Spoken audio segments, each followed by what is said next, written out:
ನಮ್ಮ ಕರ್ನಾಟಕ ಅಂತ ಹೇಳಲ್ಲ, ಇಡೀ ಭಾರತೀಯ ಚಿತ್ರರಂಗದಲ್ಲಿ ರಾಜಕುಮಾರ್ ಅವರಂತ ಹೀರೋ ತರಕ ಈ ಜಗತ್ತಲೇ ಯಾರು ಇಲ್ಲ. ರಾಜ್ಕುಮಾರ್ ಅವ್ರು ಬಣ್ಣ ಹಚ್ಚಿದ್ರು ಅಂತ ಎಲ್ಲರೂ ನಾನು ಹಚ್ಬೇಕು ಅಂದ್ರೆ ಆಗ್ತೇನ್ರಿ. ಈಗ ಬಬ್ರುವಾಹನ ನೋಡಿರ್ಬೋದು, ಆರಾಧಿಸುವೆ ಮದನಾರಿ, ಅವ್ರು ಓದಿರೋದು 3ನೇ ಕ್ಲಾಸು. ಆ ಸಂಗೀತ ಯಾವ ಸಂಗೀತ ವಿದ್ವಾನ್ ಮಾಡಿಲ್ಲ. ಈಗ ದಿನಕ್ಕೊಬ್ಬೊಬ್ಬ ಹೀರೋ ಬರ್ತನ. ಕನ್ನಡದಲ್ಲಿ ಎಷ್ಟು ಅಕ್ಷರ ಅದಾಯ್ತು ಗೊತ್ತಿಲ್ಲ, ಕಾಗುಂಟ ಮೊದಲೇ ಗೊತ್ತಿಲ್ಲ. ದಿನ ಒಬ್ಬ ರಾಜ್ಕುಮಾರ್ ಕಟ್ಟಿದ್ದ ಕನ್ನಡನ ಇವತ್ತು ಇವರೆಲ್ಲ ಬಣ್ಣ ಹಚ್ಕೊಂಡ್ಬಂದು ಹಾಳು ಮಾಡ್ತಾವ್ರ. ಈಗ ಯಾರ್ಯಾರು ತಗೊಂಬಂದು ರಾಜ್ಕುಮಾರ್ ಅವ್ರು ಕಂಪೇರ್ ಮಾಡ್ತಾವ್ರಲ್ರಿ. ಅಲ್ಲ ಚಿನ್ನಕ್ಕ ಹೋಗಿ ಇತ್ತಾಳನ್ನು ರೋಡ್ಕೊಂಡು ಕಂಪೇರ್ ಮಾಡ್ತಾರಲ್ಲ, ಮಾತಾಡ್ಬಾರ್ದು. ಅಲ್ಲಿ ಯಾವ್ದಾರು ಒಂದು ಅಶ್ಲೀಲ ಸೀನ್ ನೋಡಿದ್ದಾರೆ ರಾಜ್ಕುಮಾರ್ ಅವರಲ್ಲಿ. ಒಂದು ಕುಡಿಯೋ ಸೀನ್ ಇರ್ಬೋದು, ಒಂದು ಸಿಗರೇಟ ಹೊಡೆಯೋದಾಗಿರಲಿ, ಮತ್ತು ಒಂದು ಬೇರೆ ಸೀನ್ಗಳು, ಕೆಟ್ಟ ಸೀನ್ಗಳು ಯಾವ್ದಾರು ನೋಡಿದ್ದಾರೆ. ಪುನೀತ್ ರಾಜ್ಕುಮಾರ್ ಅವ್ರು ಹೋದ್ಮೇಲೆ ದೇವಸ್ಥಾನಕ್ಕೆ ಹೋಗಲ್ಲ, ನಮ್ಮನ್ನ ದೇವ್ರಿಗೂ ಹೋಗಲ್ಲ. ಈಗಿನ ಸಿನಿಮಾದಲ್ಲಿ ಏನಿದ್ದೇನ್ರಿ, ಅದು ಏನಕ್ಕೆ ನೋಡ್ಬೇಕು ಅಂತ, ಏನು ಕಥೆ ಇದ್ದು, ಯಾವ ಕಥೆಗಾರ ಇದ್ದಾನೋ, ಯಾವ ಮ್ಯೂಸಿಕ್ ಡೈರೆಕ್ಟರ್ ಯಾವುದಿದ್ದಾನೋ, ಯಾವ ಸಂಭಾಷಣೆ ಬರೆಯೋವಾಗಿರಿ, ಏನೇನೋ ಬರೀತಾರ, ಕೆಲ್ಸಕ್ಕೆ ಬಂದ ಸಂಭಾಷಣೆ ಬರೀತಾರ. ಸಂಪತ್ತಿಗ ಸಾವಲ್ ಸಿನಿಮಾನ 80 ಪೈಸಾ ಟಿಕೆಟು. ನಮ್ಮ ಚಾಮರಾಜನಗರದಲ್ಲಿ ಕೃಷ್ಣ ಟಾಕೀಸ್ ಅಂತಿತ್ತು, 80 ಪೈಸಾ. ಆಗ ನಮ್ಮ ಅಮ್ಮ ಒಬ್ರು ಇದ್ರು, ಅಜ್ಜಿ 95 ವರ್ಷ.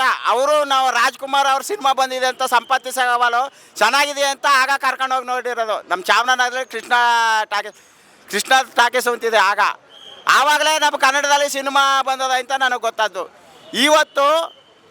ಆವತ್ತಿನಿಂದ ನಿರಂತರವಾಗಿ ರಾಜವಂಶದ ಚಿತ್ರಗಳು, ಶಿವರಾಜ್ ಕುಮಾರ್ ಇರ್ಬೋದು, ಪುನೀತ್ ರಾಜ್ಕುಮಾರ್ ಇರ್ಬೋದು, ರಾಘವೇಂದ್ರ ರಾಜ್ಕುಮಾರ್ ಇರ್ಬೋದು, ರಾಜ್ಕುಮಾರ್ ಅವ್ರ ಚಿತ್ರಗಳ ಆವತ್ತಿನಿಂದ ಇವತ್ತಿನವರೆಗೂ ನಿರಂತರವಾಗಿ ಅಭಿಮಾನಿಯಾಗಿ ಈ ಥರ ನೋಡ್ಕೊಂಬರ್ತಾ ಇರೋದು ಆಯ್ತಾ. ಇವತ್ತು ಆ ಸಂದರ್ಭ ಇವತ್ತು ನನಗೆ ಸಿಕ್ಕಿರೋದು ನನ್ನ ಪುಣ್ಯದ ಫಲ ಅಂತ ಹೇಳ್ತದೆ. ಮತ್ತೆ ಆ ಸಂಪತ್ತಿಗೆ ಸವಾಲು ಅಂದರೆ 51 ವರ್ಷದಲ್ಲಿ ನಾನು ಸಂಪತ್ತಿಗೆ ಸವಾಲು ಸಿನಿಮಾ ನೋಡಿದ್ದು. 80 ಪೈಸಾ ಟಿಕೆಟು. ಕೃಷ್ಣ ಟಾಕೀಸು ಅಂದ್ರೆ ನೈಟ್ ಹೊಡ್ತಾ ಇತ್ತಿದ್ದೆ ಸಿನಿಮಾ ನೋಡೋಕೆ. ಮಾರ್ನಿಂಗ್ ಟಿಕೆಟ್ ಸಿಗ್ತಾಯಿಲ್ಲ, ಅಷ್ಟು ಕ್ರೌಡ್ ಇರ್ತದೆ. ಇವತ್ತು ನನಗೆ ಸಿಕ್ಕದ ಅಂದರೆ ಇದು ಪುಣ್ಯದ ಫಲ. ಈಗ 4 ವರ್ಷ ಆಯಿತು ನಾನು ದೇವಸ್ಥಾನ ಬಿಟ್ಟು. ಪುನೀತ್ ರಾಜ್ಕುಮಾರ್ ಅವ್ರು ಹೋದ್ಮೇಲೆ ದೇವಸ್ಥಾನಕ್ಕೆ ಹೋಗಲ್ಲ, ನಮ್ಮನ್ನ ದೇವ್ರಿಗೂ ಹೋಗಲ್ಲ. ನಮ್ಗೆ ಬೇಜಾರಾಯ್ತಾ ಕಂಠೀರವ ಸ್ಟುಡಿಯೋ ಹೋಗ್ತೀನಿ, ಅಲ್ಲಿ ಹೋಗಿ ಅಭಿಮಾನಿಗಳು ಮಾತಾಡ್ಸ್ಕೊಂಡು ಒಂದು ರೌಂಡ್ ಹಾಕೊಂಬಂದ್ರೆ ನನ್ನ ಮನಸ್ಸಿಗೆ ಸಮಾಧಾನ. ಒಂದು ವಿಷಯ ಹೇಳೋಕೆ ಬಯಸ್ತೀನಿ, ಇಡೀ ಭಾರತೀಯ ಚಿತ್ರರಂಗದಲ್ಲಿ, ನಮ್ಮ ಕರ್ನಾಟಕ ಅಂತ ಹೇಳಲ್ಲ, ಇಡೀ ಭಾರತೀಯ ಚಿತ್ರರಂಗದಲ್ಲಿ ರಾಜಕುಮಾರ್ ಅವರಂತ ಹೀರೋ ತರಕ ಈ ಜಗತ್ತಲೇ ಯಾರೂ ಇಲ್ಲ. ಹಿಂದೆನೂ ಇಲ್ಲ, ಮುಂದೆ ಇಲ್ಲ, ಇನ್ನು ಮುಂದಕ್ಕೂ ಇರೋಲ್ಲ. ಆ ಥರ ನಟನೆ ಮಾಡೋ ಇರೋ ಭಾರತೀಯ ಚಿತ್ರರಂಗದಲ್ಲಿ ಇಲ್ಲ. ತಮಿಳು ತಗೊಂಡಾರೆ, ತೆಲುಗು ತಗೊಂಡಾರೆ, ಮಲಯಾಳ ತಗೊಂಡ್ರೆ ಹಿಂದೆ ಇದ್ರಂತ NT ರಾಮರಾವ್, MGR, ಶಿವಾಜಿ.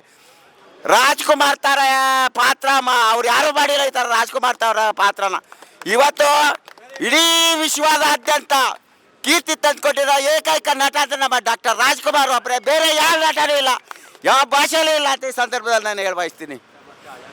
ಇವತ್ತು 206 ಸಿನಿಮಾದಲ್ಕೋ ಯೂಸರ್ ಡಬ್ಬಕ್ಕಿಂತ ಸಿಕ್ಕಿರೋದು ರಾಜ್ಕುಮಾರ್ ಒಬ್ಬರಿಗೆ, ಬೇರೆ ಯಾವ ನಟನಿಗೂ ಸಿಕ್ಕಿಲ್ಲ, ಯಾವುದೇ ಭಾಷೆಯಲ್ಲೂ ಸಿಕ್ಕಿಲ್ಲ. ಯಾವುದೇ ಅವ್ರ ಚಿತ್ರ ತಗೊಳ್ಳಲಿ, ಯಾವುದು ಕೆಟ್ಟದ್ದು ಯಾವುದು ತಗೊಂಡಿಲ್ಲ. ಅವರು ಯಾವುದೇ ಕೆಟ್ಟ ಸನ್ನಿವೇಶ ತಗೊಂಡು ಸಿನಿಮಾ ಮಾಡಿಲ್ಲ. ಕುಟುಂಬ ಸಮೇತವಾಗಿ ಚಿಕ್ಕ ಹುಡುಗರಿಂದ ವಯಸ್ಸಾದ ಮುದುಕಿ ಅಜ್ಜಿವರೆಗೂ ನೋಡ್ಬೋದು ಅಂಥ ಸಿನಿಮಾ ಅವ್ರು ಮಾಡಿರೋದು. ಫ್ಯಾಮಿಲಿ ಗ್ರೂಪು, ಅವ್ರ ಕುಟುಂಬದವ್ರು ಎಲ್ಲ ಅಂತ ತಿಳ್ಕೊಳ್ಳಿ. ಶಿವರಾಜ್ ಕುಮಾರ್ ಇರ್ಬೋದು, ರಾಘವೇಂದ್ರ ರಾಜ್ಕುಮಾರ್ ಅವರು ಇರೋದು, ಪುನೀತ್ ರಾಜ್ಕುಮಾರ್, ಫುಲ್ ಅವ್ರ ಕುಟುಂಬದವರೆಲ್ಲ. ಹಾಗೆ ಅವ್ರದ್ರಲ್ಲಿ ಯಾವ್ದಾದ್ರು ಒಂದು ಅಶ್ಲೀಲ ಸೀನ್ ನೋಡಿದ್ದಾರೆ ರಾಜ್ಕುಮಾರ್ ಅವರಲ್ಲಿ.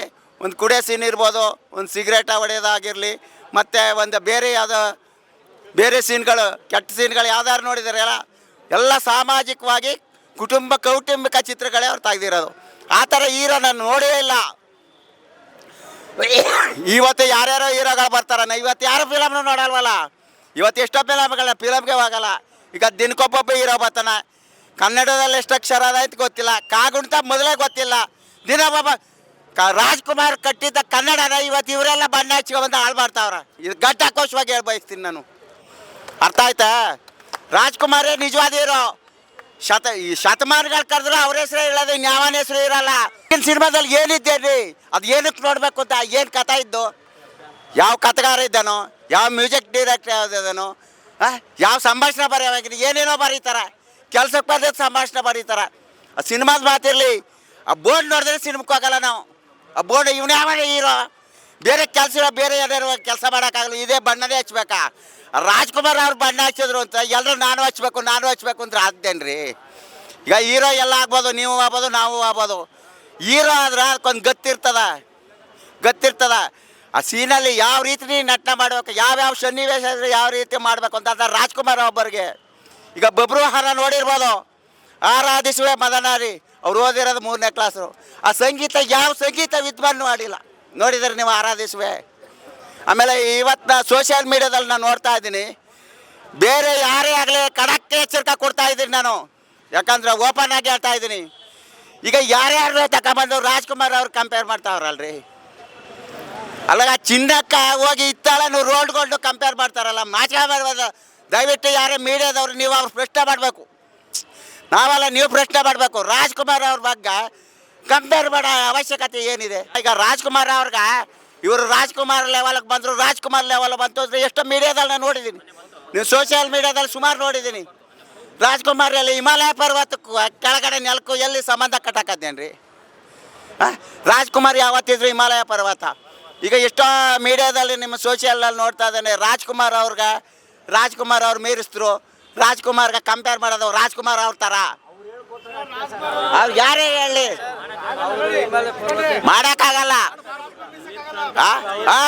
ಹಿಮಾಲಯ ಪರ್ವತ ಇದ್ದಾಗ ದಯವಿಟ್ಟು ಅದನ್ನು ಆ ಥರ ಮಾಡೋಕ್ಕೋಗ್ಬಾರ್ದು. ಈಗ ನಿಮ್ಮ ಅಭಿಮಾನಿಗಳಿದ್ದಾರೆ, ನೀವು ಮಾತಾಡ್ಕೊಳ್ಳಿ, ನಿಮ್ಮ ಹೀರೋಗಳಿಗೂ ನೀವು ಮಾತಾಡ್ಕೊಳ್ಳಿ.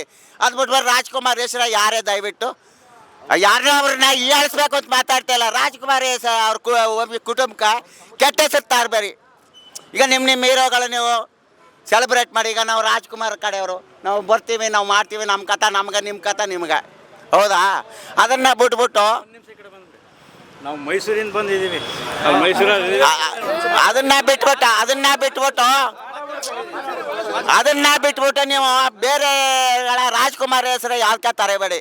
ಅವರು ದಾದಾ ಸಾಹೇಬ್ ಕರ್ನಾಟಕ ರತ್ನ, ಪದ್ಮಭೂಷಣ, ಡಾಕ್ಟ್ರೇಟು, ರಸಿಕರ ರಾಜ, ನಟರ ಸಾರ್ವಭೌಮ ಎಂತೆಂಥ ಪ್ರಶಸ್ತಿ ತಗೊಂಡಿದ್ದರು, ಎಲ್ಲರೂ ತಗೊಳಕ್ಕಾದ. ಅದರಿಂದ ಯಾವತ್ತಿದ್ರು ರಾಜ್ಕುಮಾರ್ ಶತಮಾನದ ಅಣ್ಣ ಡಾಕ್ಟರ್ ರಾಜ್ಕುಮಾರ್, ಬೇರೆ ಯಾವ ಹೀರೋನೂ ಇಲ್ಲ. ಇದು ಮಾತ್ರ ಸತ್ಯವಾಗಿ ನಾನು ಹೇಳ್ತಾ ಇದ್ದೀನಿ, ಇದು ಖಂಡಿತ. ಜೈ ಜೈ.